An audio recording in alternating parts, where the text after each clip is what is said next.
अजमेर के पंचशील नगर स्थित क्षेत्रपाल हॉस्पिटल में प्रेस वार्ता का आयोजन किया गया। इस दौरान plastic and reconstructive surgeon doctor Manisha Singh ने प्लास्टिक और रिकंस्ट्रक्टिव सर्जरी से जुड़ी विभिन्न जानकारियों को साझा किया। उन्होंने बताया कि इस सर्जरी के अंतर्गत ट्रॉमा केस, नस की चोट, गहरे घाव और हड्डी तक एक्सपोज होने की स्थिति का किस तरह इलाज किया जाता है। इसके अलावा जलने से हुए दाग और कॉन्ट्रैक्चर को भी सर्जरी से कैसे सही किया जा सकता है, इसके बारे में भी उन्होंने बताया। डॉक्टर मनीषा ने कहा कि कैंसर के बाद हेड और नेक रिकंस्ट्रक्शन बेहद ज़रूरी होता है ताकि मरीज सामान्य जीवन जी सके। वहीं कॉस्मेटिक सर्जरी के जरिए चेहरे और शरीर की सुंदरता से जुड़े उपचारों के लिए उन्होंने कई जानकारियां साझा की। आइए सुनते हैं इस विषय पर डॉक्टर मनीषा ने क्या कुछ बताया। नमस्कार, मेरा नाम डॉक्टर मनीषा सिंह है। मैंने MBBS and MS general surgery Aligarh Muslim university से किया है और साथ में MCH जो है NHL मेडिकल कॉलेज अहमदाबाद से किया है। अभी मैं क्षेत्रपाल हॉस्पिटल में as a consultant plastic and reconstructive surgery में कार्यरत हूँ। मैम, प्लास्टिक सर्जरी या रिकंस्ट्रक्टिव सर्जरी में क्या होता है ये?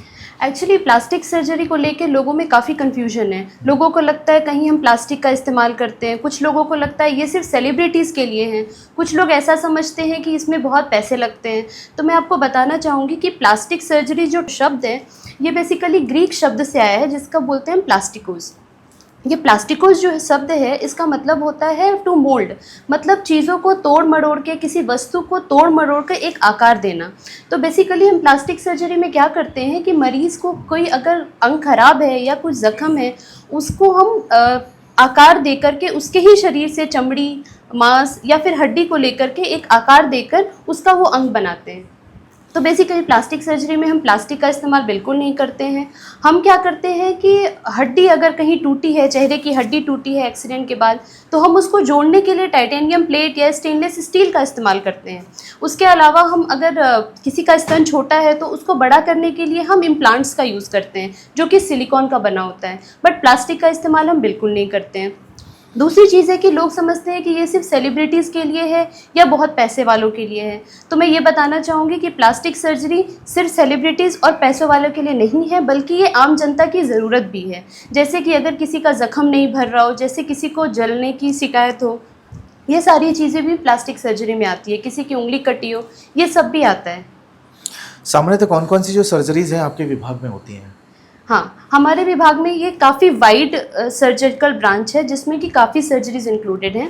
जैसे कि जन्मजात होने वाली विकृतियाँ, जिसमें क्या होता है जब शिशु पैदा होता है तो उसके साथ साथ उसमें काफ़ी विकृतियाँ पैदा होती हैं, जैसे कि तालू का कटना, जैसे कि ओंठ का कटा होना, चेहरे का बड़ा होना, सर का बड़ा होना, उंगलियाँ साथ में चिपकी हुई होना, 5 से अधिक उंगलियाँ होना, इवन लिंग से जुड़ी हुई विकृतियों का भी इलाज प्लास्टिक सर्जरी में होता है। उसके अलावा हम बर्न्स को डील करते हैं। बर्न्स मतलब जले हुए मरीज़ को डील करते हैं, जैसे कि किसी भी तरह से जले हुए मरीज़ हो गए, जैसे इलेक्ट्रिसिटी से जल जाते हैं मरीज़, पानी, गर्म पानी गिरता है उससे जल जाते हैं। उसके अलावा जो उससे होने वाली विकृतियाँ पैदा होती हैं, चमड़ियों का सिकुड़ जाना बर्न के बाद, उससे डील करते हैं। उसके अलावा हो गया कॉस्मेटिक सर्जरी। कॉस्मेटिक सर्जरी भी बहुत वाइड है जिसमें कि हम हेड टू टो सारी सर्जरीज इंक्लूडेड होती हैं, जैसे कि लाइपोसक्शन हो गया, जैसे कि चर्बी कम करना, ये सारी चीज़ें होती हैं। उसके अलावा कैंसर की सर्जरीज, कैंसर जब होते हैं उसके बाद उसका पुनर्निर्माण भी प्लास्टिक सर्जन द्वारा किया जाता है। डायलिसिस के लिए जो AV फिस्टुला बनाया जाता है वो भी प्लास्टिक सर्जन बनाते हैं। उसके अलावा मोस्ट इम्पॉर्टेंट एक्सीडेंट के केसेस, जितने एक्सीडेंट के केसेस होते हैं, जैसे उंगलियों का कट जाना, जैसे घाव का नहीं भरना, जैसे हड्डी का एक्सपोज होना, हड्डी दिखना जख्म से, ये सारी चीज़ें प्लास्टिक सर्जन्स करते हैं। डॉक्टर साहब, आपके पास सबसे ज़्यादा किस तरह के जो चोट लगने वाले मरीज़ हैं वो आते हैं? जी, हमारे पास ट्रॉमा के काफ़ी केसेस आते हैं। जैसे एक्सीडेंट के बाद चेहरे की हड्डी टूट जाती है, उसको जुड़वाने के लिए मरीज़ आते हैं। दूसरी चीज़ है जो हमारे पास उंगलियां जो कट जाती हैं, शरीर से अलग हो जाती हैं, उसको जुड़वाने के लिए लोग आते हैं। तीसरी चीज़ है कि अगर कोई ज़ख्म है बॉडी में, चोट लगने के बाद कोई ज़ख्म है, चमड़ी का नुकसान हो गया है, चमड़ी हट गई है ऊपर से, उसको रिपेयर करने के लिए हमारे पास लोग आते हैं। चेता की नस कट जाए, कोई खून की नस का बहाव कम हो जाए या कट जाए, इन सब चीज़ों के लिए हमारे पास ज़्यादातर मरीज़ आते हैं। मैम, अगर नस या नर्व की चोट हो जाते हैं तो उसका इलाज कैसे किया जा सकता है? जी बिल्कुल, 2 तरह की नसें होती हैं हमारे शरीर में। एक तो होती है चेता की नसें, दूसरी होती हैं खून की नसें।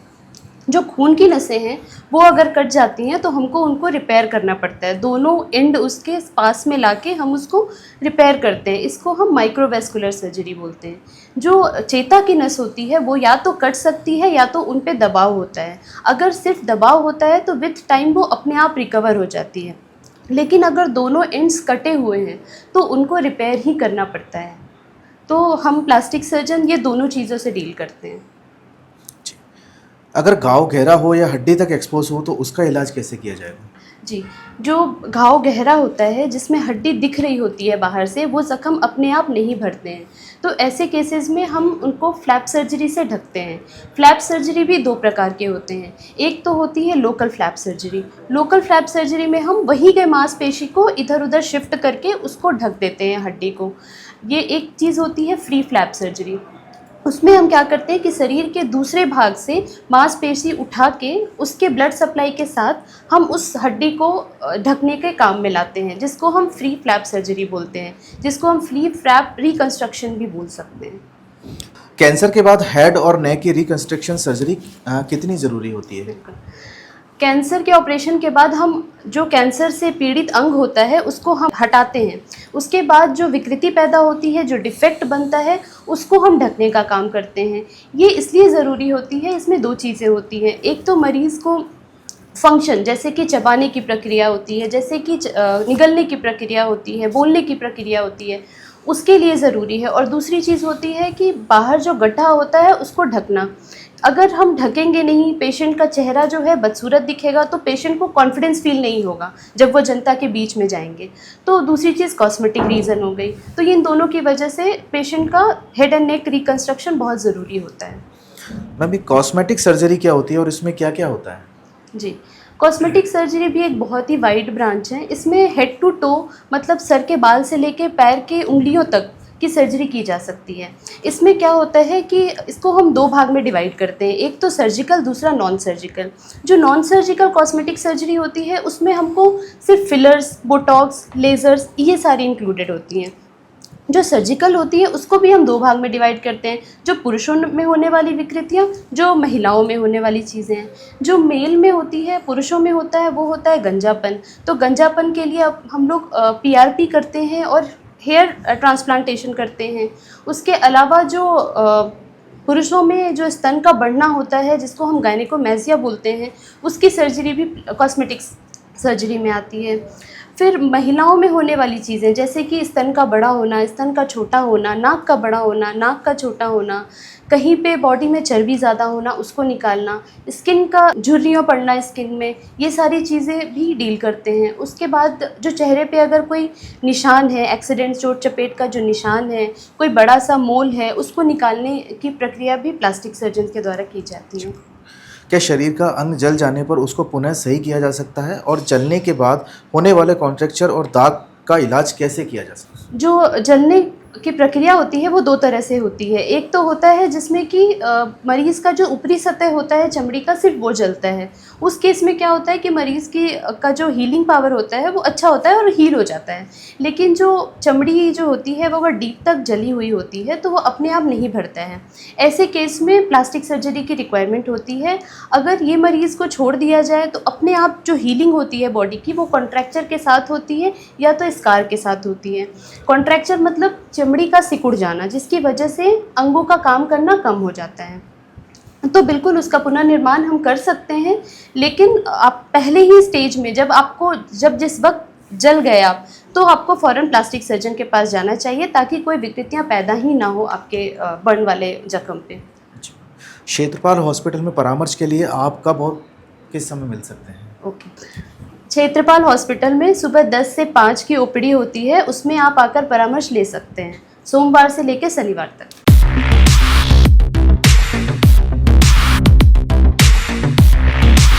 सैमसंग ने एक बार फिर अपने ग्राहकों का भरोसा जीतते हुए भारत में लॉन्च किया है अपना सबसे विश्वसनीय और किफायती 5G smartphone Samsung A06 5G, जो शुरू होता है सिर्फ 10,499 से। यह फोन सिर्फ कीमत में ही नहीं बल्कि फीचर्स में भी दमदार है। जहां मार्केट में ज्यादातर स्मार्टफोन सिर्फ 7 5G बैंड्स के साथ आते हैं, वहीं A06 5G देता है पूरे 12 5G बैंड्स, जिससे उपयोगकर्ता को मिलती है सुपर फास्ट डाउनलोडिंग स्पीड और पहाड़ों, बेसमेंट्स या माइंस जैसे इलाकों में भी शानदार नेटवर्क कवरेज। कैमरे की बात करें तो इस फोन में है 50 मेगापिक्सल का मेन कैमरा, जो देता है आपको क्रिस्टल क्लियर तस्वीरें, और साथ में 2 मेगापिक्सल का डेप्थ लेंस जो पोर्ट्रेट शॉट्स को और बेहतर बनाता है। इसके अलावा वॉइस फोकस फीचर फोन की एक बड़ी खासियत, जो भीड़ भाड़ वाले इलाकों में बैकग्राउंड नॉइज को हटाकर देता है साफ और स्पष्ट आवाज। सिर्फ इतना ही नहीं, जहां दूसरे स्मार्टफोन ब्रांड्स केवल 2 बार का OS अपग्रेड देते हैं, वहीं A06 5G देता है पूरे 5 बार OS अपग्रेड और 4 साल तक की सिक्योरिटी अपडेट्स, जो इस सेगमेंट में सबसे ज्यादा है। और अब एक शानदार ऑफर भी पाइए।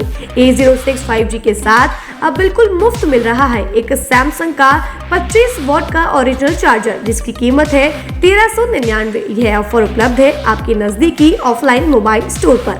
सच में काम का 5G उन सभी ग्राहकों के लिए जो बजट में रहकर बेहतरीन तकनीक का अनुभव लेना चाहते हैं, और अब तो ऑफर के साथ और भी फायदे में। साथ ही सैमसंग मोबाइल फोन खरीदते समय यह सुनिश्चित करें कि उत्पाद पर आदित्य का होलोग्राम लगा हो। यह hologram original Samsung mobile phone और एक्सेसरीज की प्रामाणिकता और विश्वसनीयता की गारंटी देता है। सही चुनें, असली खरीदें।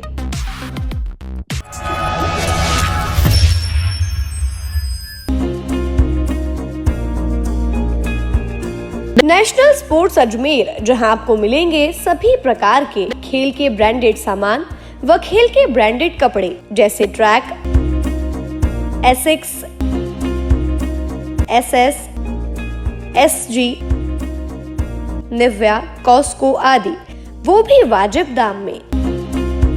नेशनल स्पोर्ट्स में हम ग्राहक सेवा के उच्चतम स्तर और उच्चतम उत्पाद की पेशकश करने के लिए प्रतिबद्ध हैं। विशेष आकर्षण स्विमिंग कॉस्ट्यूम्स पर खास ऑफर। एक बार अवश्य पधारें, आपकी संतुष्टि हमारा अंतिम लक्ष्य है।